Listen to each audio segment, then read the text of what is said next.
I felt the most incredible fear go through me. It was like a power source of some sort. I was raving hysterically. I was convinced I was face on with the epitome of all evil. A terrifying encounter of the worst kind. Blinding lights, towering figures with blazing red eyes, an overpowering sense of menace that ended in violence, a nightmare, or an attack by aliens. Kelly Carl knows what she experienced, and all the evidence points to a UFO and its grotesque crew. I suppose some people might compare it to being raped, you know what I mean? It's such a shock to the system that it's something you can never forget. Kelly Carl still bears the emotional scars of that encounter. So much so that she asked us to protect her identity as much as we could. Returning to the scene reopens old wounds, brings the fragmented memories flooding back. Memories of a terrifying night 2 years ago when she confronted unearthly evil. Here's something that wasn't supposed to exist, and it does. It's as simple as that, it does. It exists. There's nothing anyone can tell me to say it doesn't now. Yet 2 years ago, if someone had told me that they'd had a run-in with a UFO, I suppose I would have thought they needed to be locked up. A mountain road in August, the winter of 1993. It's around midnight. Kelly and her husband are driving home after visiting friends. Suddenly, a bright light pierces the darkness. Kelly's cozy, logical life is about to be shattered into a million mysterious pieces. We kept driving for about 2 or 3 kilometres, turned a bend in a road, and there was a, well, I suppose you could say a house-sized craft sitting in the middle of the field. It was, it looked like round orange lights with some sort of blue fluorescent, I don't know whether it was gaseous or solid underneath, that hit the ground in a semicircle. Even then, the words unidentified flying object, UFO, hammered at Kelly's brain. She and her husband seemed magnetically drawn to the lights, the craft, and whatever lay within. There was a sickening smell in the air. Waves of nausea crashed over them. The next thing you know, there's a figure standing in the field, and then there was about 7 or 8 of them. Everything really happened too quickly. I went hysterical, I've got to admit it. I started screaming out that they've got no souls, and the next thing I know, I've been hit in the stomach and I've gone back through the air and landed flat in my back. I actually threw up through fear out there, but basically I was hysterical. There was some sort of conversation going on that I only got bits and pieces of. Funny little cliche lines like, we don't mean you any harm and we're a peaceful people. But at the same time, I've been thrown back through the air and nearly had the life knocked out of me. Then silence, darkness.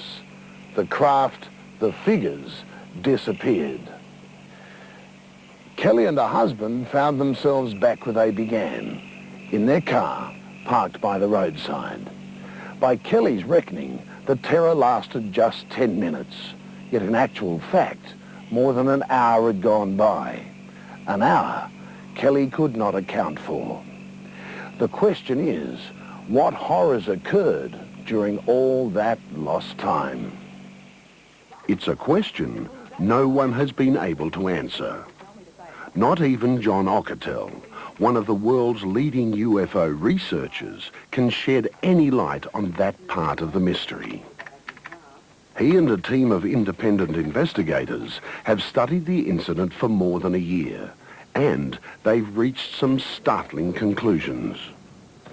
We try to knock their case over, and in the end, if it holds up, we believe the scales are in their favour. And in the consequence of Kelly's case, everything she gave us held true. And we were very confident that we had a good case on our hands. John Ocketell's team asked Kelly to sketch her impressions of the craft and the flame-eyed figures she confronted. As the drawings took shape, the images from that night returned to haunt Kelly's consciousness. They were about 7 foot tall. They just looked black. I mean, I suppose like silhouettes.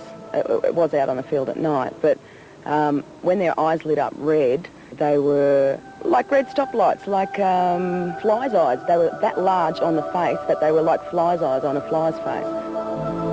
Kelly's scars from that encounter were not only emotional. First, there was the unexplained wound just below her navel that she discovered the morning after. It was just strange. It was a triangle, and it was as if it was a burn, but not enough to blister it. But it was probably more impressive later on when the actual red went away and it left the outline of a scar there. And I actually took measurements of that, and it was a perfect centimetre every way. It was a perfect isosceles triangle. Then Kelly's abdominal pains began. The initial diagnosis, an unusual infection in the womb, the kind that sometimes follows a miscarriage. But Kelly definitely was not pregnant. And I was placed in hospital and placed on a drip of very strong antibiotics, and it seemed to clear up, but there was really no explanation for it all, and it was left as an open case at the end too. Could the infection have something to do with what happened that terrifying August night? Could the aliens have... well, maybe that's too far-fetched to even consider. And far-fetched is probably the conclusion John Ocketell and his researchers would have come to if there had not been this breathtaking discovery. Kelly and her husband were not the only humans there. A second car was parked further down the road behind. Inside the second car, a married couple, Jane and Bill, with a friend called Glenda. At the moment, they're not ready to tell their story on television, but they have given a full account to John Ocketell's team. An account the researchers have investigated and cross-checked against Kelly's version. They believe that they've seen a UFO, in the true sense of the word UFO, unidentified flying object. They believe they've seen an entity, in other words, an alien. And I'm not saying this is a space traveller, but that's their belief. They believe that the incident did occur in the field, there's no doubt in their mind, and they believe that they were examined. The same field, the same night, the same time, even the same feelings of nausea. But at one point, their experience does diverge from Kelly's.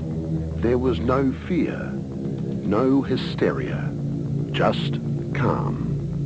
And the two women, Jane and Glenda, believe somehow they were transported from the field. They describe them being in a craft of some sort. They're in a position where they're laying on their back. They can view the roof. They can just view the tip of their toes. They can see a group of faces. There's no speech. They can't see any... They can't speak. However, they can hear things going on, and they seem to be able to talk to each other, but they're not actually speaking. John Ocketell's team asked Glenda and Jane to sketch what they saw. First, Glenda's impression of the craft. Now, Jane's. But wait a moment. Remember Kelly's impression? Almost identical. Next, the figures they encountered. Glenda drew this, Jane this, and this is Kelly's drawing of the alien with the blazing red eyes. These drawings help make the case unique. Two totally independent yet identical experiences documented and investigated by researchers. Rare data that they agree is unbiased and untainted. Coming from two groups of people that had never met each other or spoken to each other, and both groups knew nothing at all about UFOs or ufology. It was quite a remarkable occurrence to both describe the same thing. And there are other parts of the two stories that coincide. Just as Kelly lost more than an hour after her scuffle in the field, Glenda and Jane also have time they can't account for. An hour, maybe two. Finally, Kelly's scar. Glenda and Jane were injured too, but in their case, there's photographic evidence. What you discover is that they have markings in their, just under their navel, some markings on the inside of their left thigh, and also on one of the girls, they have a bruising above the left ankle, like a cuff, something cuffed around their leg. In their search for the facts, John Ockertell and his researchers literally left no stone unturned. They went to the scene of the encounter, pinpointed by all three women, and took soil samples. These, in turn, were analysed by two different laboratories. We found lots of unusual anomalies and also magnetic problems, and also lots of changes in the soil chemistry. Those anomalies included an above-average sulphur content, the presence of a rare carbon compound called pyrene, also tannic acid, all in a crescent-shaped indentation at the spot where all three women said they saw the UFO. Also, there was a triangle formation on the ground of dead grass, which is spaced out in the circle itself. So it gave us a lot of good leads that there's something had been on the ground, because the physical effects was now starting to destroy the grass in the area. So what you have are two groups, two stories, in most respects identical. A strange craft, unearthly beings, medical evidence of physical force. But there is still one more loose thread to be tied. You see, all three women report there was a third car at the scene that night. The driver was a man, a witness who could hold a vital clue. We believe he's still out there, and he'll be suffering like they all suffer with this lack of memory and this lost period of time, even probably to the extent where he thinks he's going mad, so he's still out there.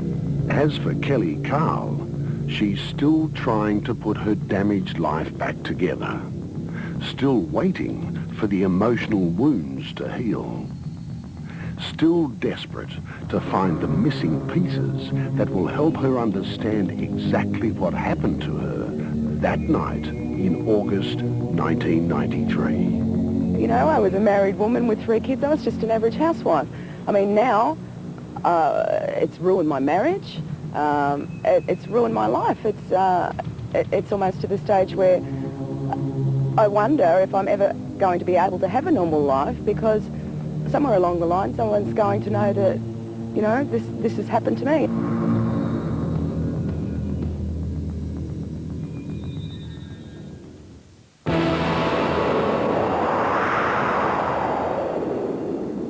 Something you can't get out of your system. It goes over and over and over inside your mind every day of your life. You know, you're reliving it all the time. It's a feeling Peter Curry knows well, a feeling he's had since a July night in 1988. As a young man on the move, the boss of a construction company, he's used to dealing with the real world, the tangible. That night, as he lay watching television in his room, he entered another world, a world of the intangible, the unknown.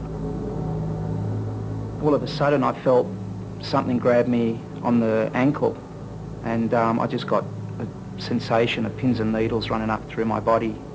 I was 23 years old at the time, and I thought, geez, I'm paralysed, and I got the feeling and the thoughts were going through my mind that I'll never walk again, and from that time onwards I'm going to be in a wheelchair.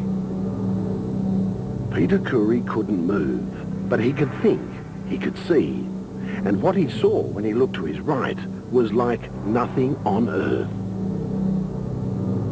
They would have been 3 to 4 foot in height, wearing hoods or robes with hoods like a monk's robe, for example.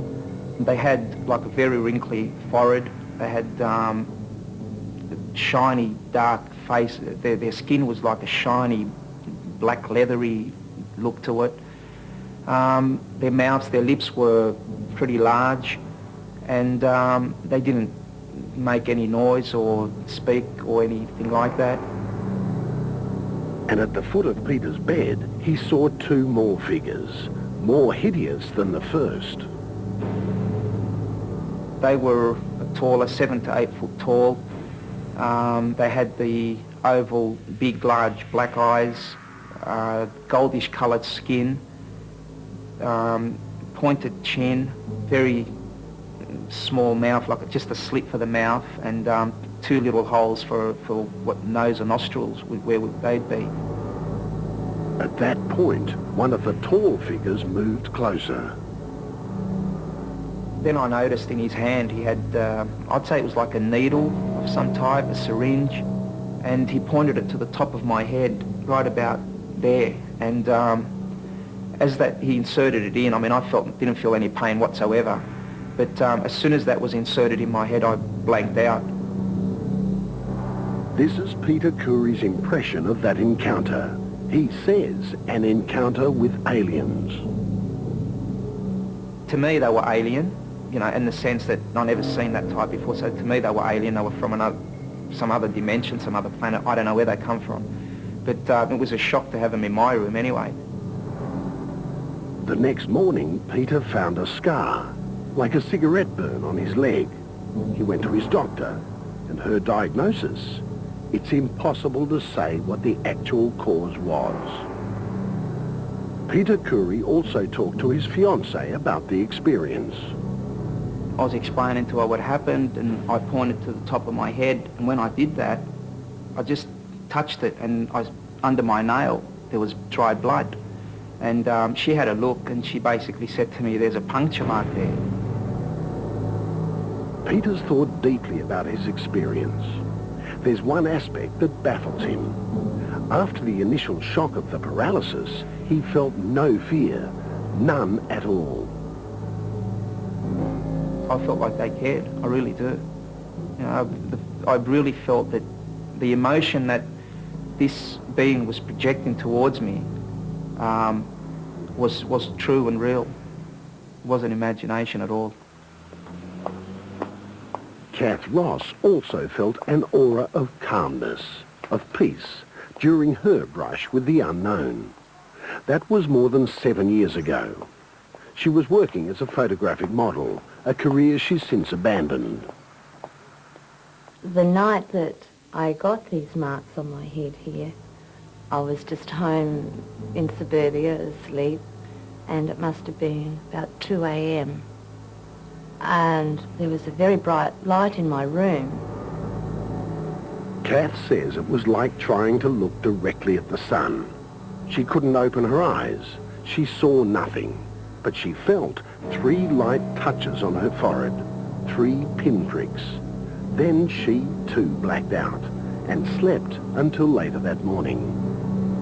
And I walked past a mirror, and it looked like I had a tennis ball in my head. It was so huge.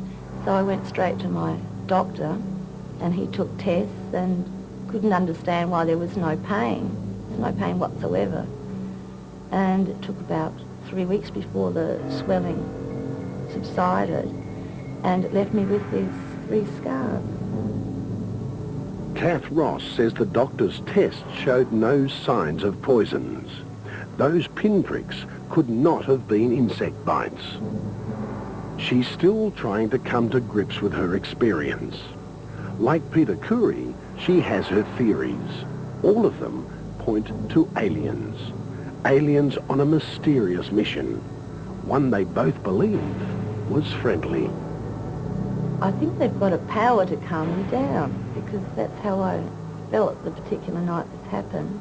I was calm and went back to sleep, peaceful sleep. But I don't sleep that well anymore. It's hard to explain, but geez, it happened, and it's as real as, you know, catching a bus in the morning to go to work, or a train, you know, and you don't forget doing things like that, and I just don't forget what happened to me.